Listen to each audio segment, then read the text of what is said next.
Hi, Mark and Melody here in the kitchen again, and today Melody has a recipe for smoky cheddar cheese. Yes, with the blender.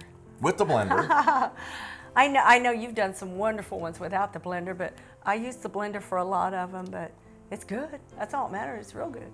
Yummy. Yummy, yummy. And lots of ingredients. You got lots of ingredients going on. You know, I here. do, because I want a real flavorful cheese, and I've got some water boiling here right now, and this is that agar, the powder. This is a big container of it, and I'm going to put a heaping tablespoon in here, Mark, because I want a real thick cheese. And what you're going to do is you're going to take that blender, and you're going to add a half a cup of the almonds, about a quarter cup of the pimentos. Okay, can I just eyeball this then? Or? Yeah, we chefs don't really measure. We just do it for you. But I want you to do that, about a quarter cup of the pimentos. Okay. They can use, and I have some here, Mark, this is called tomato powder. So if somebody doesn't like pimentos or you're allergic to it, you could always use the tomato powder. And that's so going in here too? Put a little bit of that in there, about a half a teaspoon of that. Oops, I accidentally put That's too okay. much. Oops, I did it again. Oh, he did it again. We're going to be bright yellow. And this is the smoky paprika. I love smoked paprika. That's going to give it, yes, that's going to give it all of the flavor for us. Okay.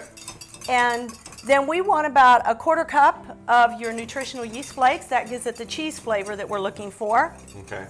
And I'm always heavy on nutritional yeast flakes for some reason. You know, I do too. I like that cheese flavor. I get carried away with it. It's vitamin B12 and everything else. I want too, about a so. teaspoon of salt. That's not a lot of salt for this recipe, but for somebody who's on a low sodium diet, it's optional whether you put the salt in or not.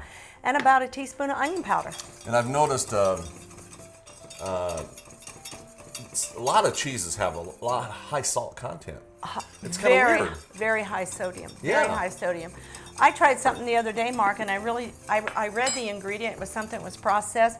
I'll let you squeeze this because I need about a tablespoon of lemon juice in there. Okay. And I thought it said 200 milligrams of sodium. I thought, wow, this is really good. And I ate 2 of them. It was one of those days when I couldn't cook at home. It was something that was cooked, but the ingredients weren't bad. And I got to feeling a little bad and thought, wow, I feel like my blood pressure's up. And I have not taken medication in years since I changed my diet and lost weight. I got to look and it was over 600 milligrams of sodium for one. Wow.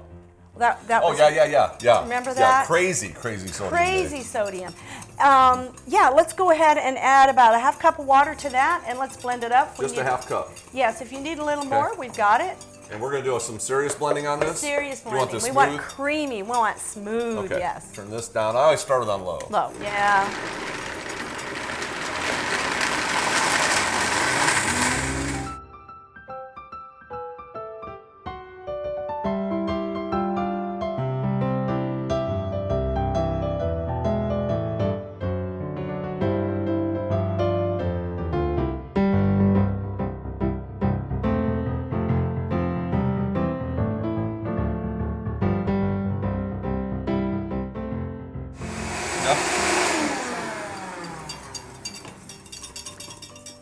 All right.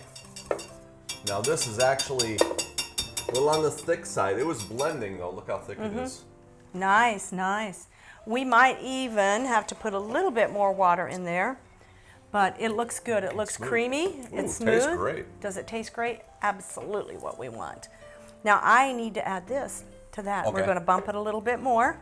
Okay. Let me go ahead and pour this in. It's hot. That's okay. This is what's going to make our cheese nice and sliceable, and we can shred it. I love the agar. Do you remember back when we had the M's, not kosher gel, as we found out later? No, I never used that stuff. I did. Yeah. I used to make a lot of cheeses, but it's nice to have the agar. So we're going to blend this and just keep working it, huh? Keep working it, and then we're going to pour it in the container and refrigerate it.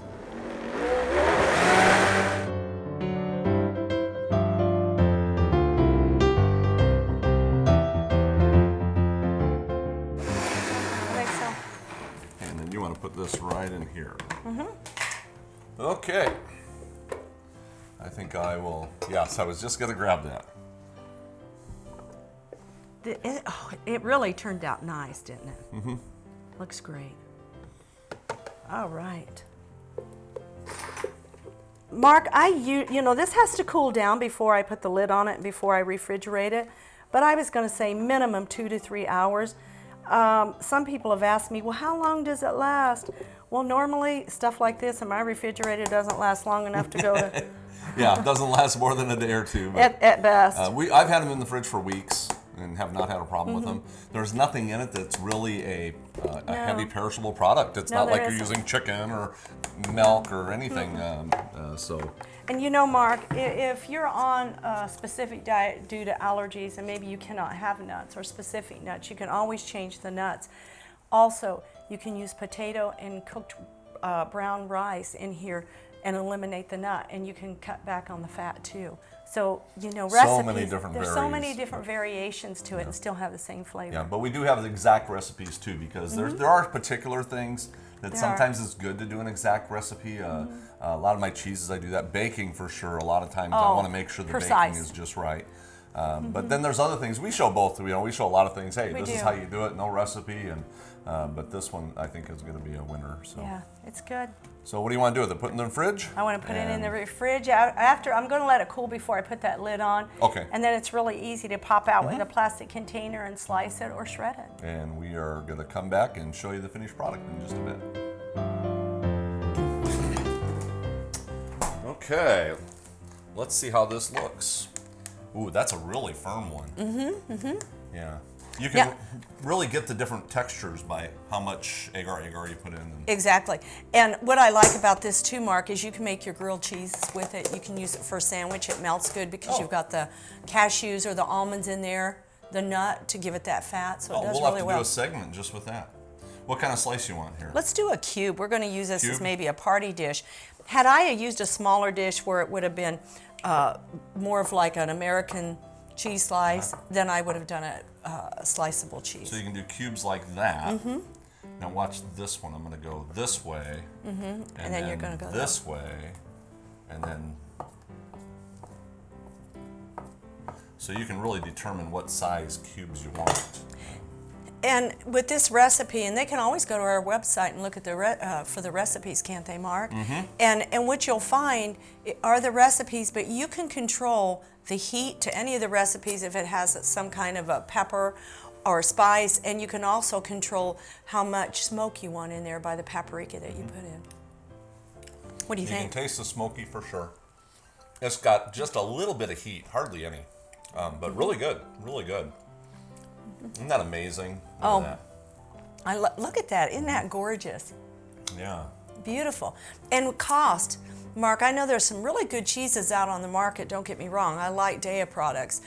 But cost for you to do this at home is such less expensive. Nothing. It isn't. Well, hey, we're done here, but join us again in the kitchen with Mark and Melody where we bring food that has such a great balance, the nutrition side of it. That's right. That's what we're here for. See you next time. Thanks.